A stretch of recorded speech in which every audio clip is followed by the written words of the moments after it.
What are some of the common mistakes or oversights a laboratory could make when they're evaluating a chiller I purchase? People underestimate how much cooling capacity they need, and that people don't necessarily understand that the lower you go in temperature, the less power you have to cool. If you're trying to condense, particularly in your case, it's important because there's a lot of a difference if I'm trying to condense something at, say, 15°C, if the solvent can handle that, or if I'm trying to condense it at 0 or even -5 or -10°C. I've got to make sure that I have adequate cooling capacity at that deep temperature, which is just because the chiller says on it, okay, I can cool 1,000 watts at 20°C.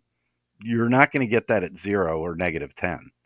You're going to get maybe 100, 200 watts, and that can affect how much solvent that you're pulling out. So in your case, that's extremely important to make sure. And I don't know that people differentiate. They just look at the one spec and don't think, well, now I want to condense at -5 or -10.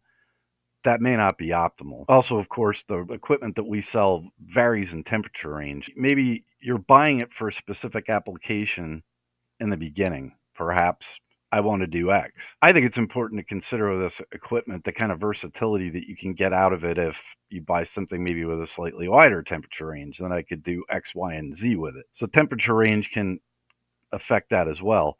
But along with that is what type of coolant am I going to use? The line of Duratil chillers that you use, those are designed to primarily, in fact, really, they're designed to be used with either a glycol water mixture or just plain water. We do have options for more different types of exotic fluids that could be used, deionized water, fluoriner. So we do offer that, but I think, and I'm not sure that everybody understands that if I have a recirculating chiller, I can't go dumping silicone oil into it or something exotic like that. It's just not designed for that type of coolant. Of course, something that sounds basic, which sometimes is overlooked, is where am I going to put this thing?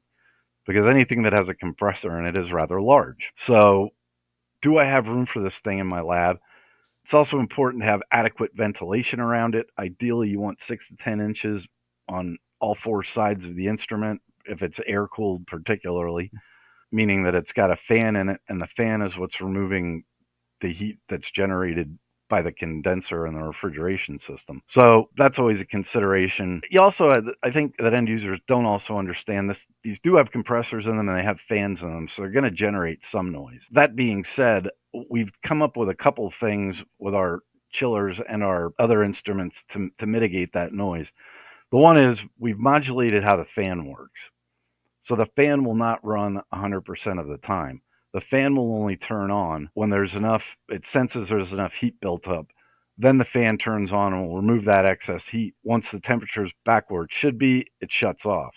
So that really does mitigate a lot of the noise. And depending on how hot the unit's getting, the fan may not run even when it's on 100% of the time.